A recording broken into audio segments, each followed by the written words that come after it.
Now let's briefly go over the Eightfold Path. Eightfold Path consists of 3 main sections. First we have Pana. Now Pana has to deal with discernment and wisdom. The first one is called Samadhi.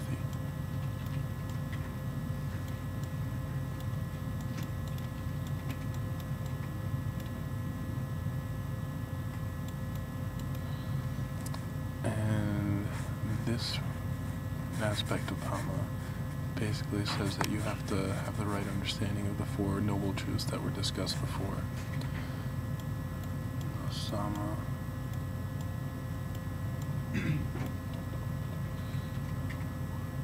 Sankappa,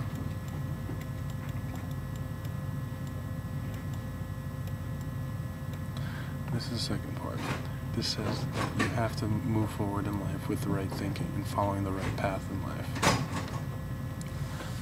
Now, after Pama, we have Sila. So this is 1, this is 2. Now, Sila goes through 3, 4, and 5. First one is Sama Voka.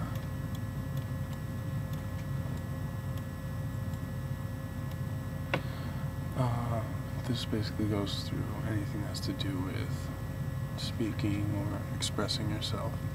It's the right to free speech, that there's no lying, no criticism, no condemning, no gossip, no harsh language, no basically defamation of anyone.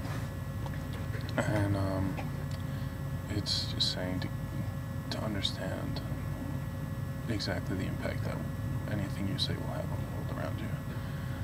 The next one we have is Sama Kamata.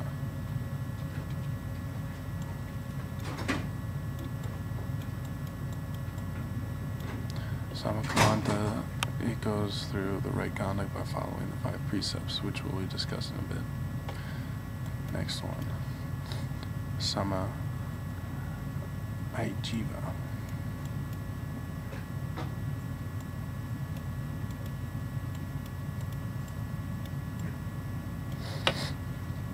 This basically goes through right livelihood, support yourself without harming others, live a humble life. And now for the last 3. The last 3 go through probably the best known aspects of Buddhism, Samadhi.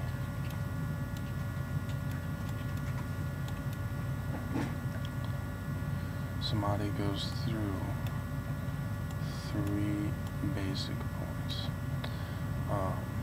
Samadhi has to do in general with concentration, meditation, any form of prayer that elevates you both spiritually, mentally, and emotionally. So, first one we go through Sama Vayama.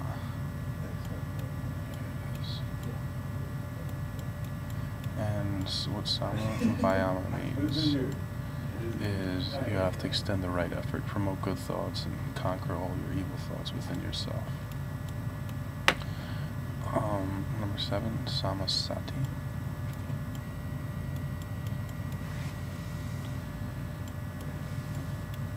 Basically say, include yourself in right mindfulness, become aware of your body, mind, and feelings. What this has to do the most with is understanding how to go forward and, embrace who you are, what you are, and use that to kind of push forward through your meditation and all the rough patches in your life.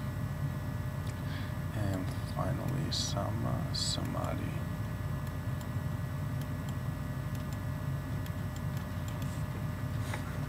Sama Samadhi is right concentration. This all has to do with the meditation to achieve a higher state of consciousness. Your ultimate goal is to reach nirvana, the eye of which you're able to become enlightened.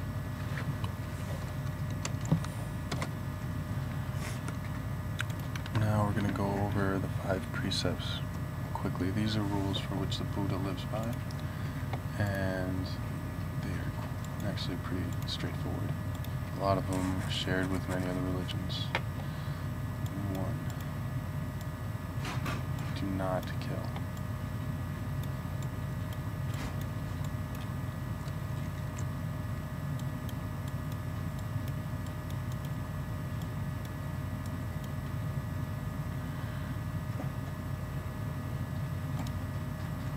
A lot of this has to do with just straight up no violence, no harming. It's even actually translated down to no harming, even if it's not physical, even if it's not violent, such as talking down other people, causing corruption, etc.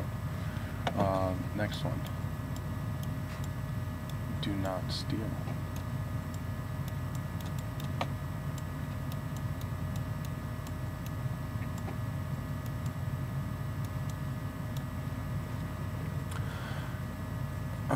This is basically just saying don't steal, don't take what isn't yours, do not go as far as to covet what isn't yours, and avoid any sort of kind of situation that would include you in fraud or economic exploitation of another.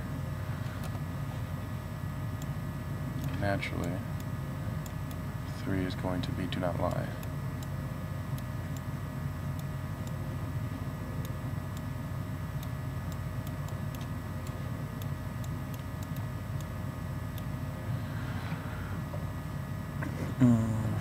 This goes anywhere from name-calling to lying to adultery to corruption, gossiping.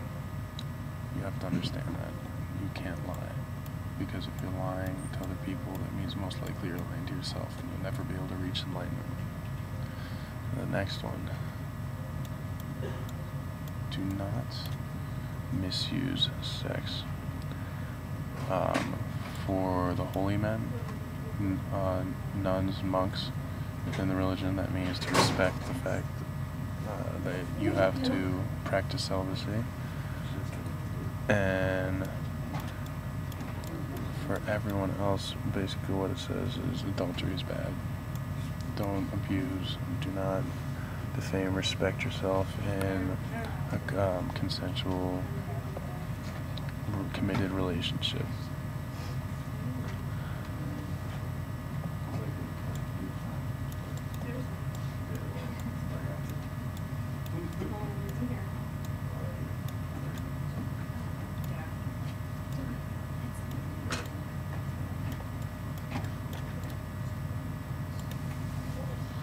Next up,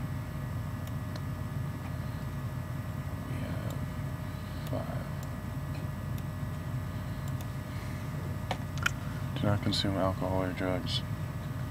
Sort of a bummer, but it does promote a good life, and intoxicants will cloud the mind. Any sort of chemical that inhibits your ability to concentrate, meditate, or think should not be used and should not be abused.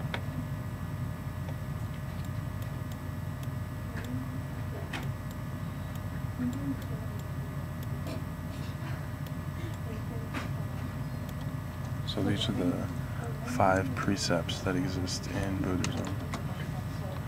So I hope you enjoyed this presentation with a brief summary of Buddhism. It's fun teaching you guys. Hope you guys take something away from this. And here's until next time.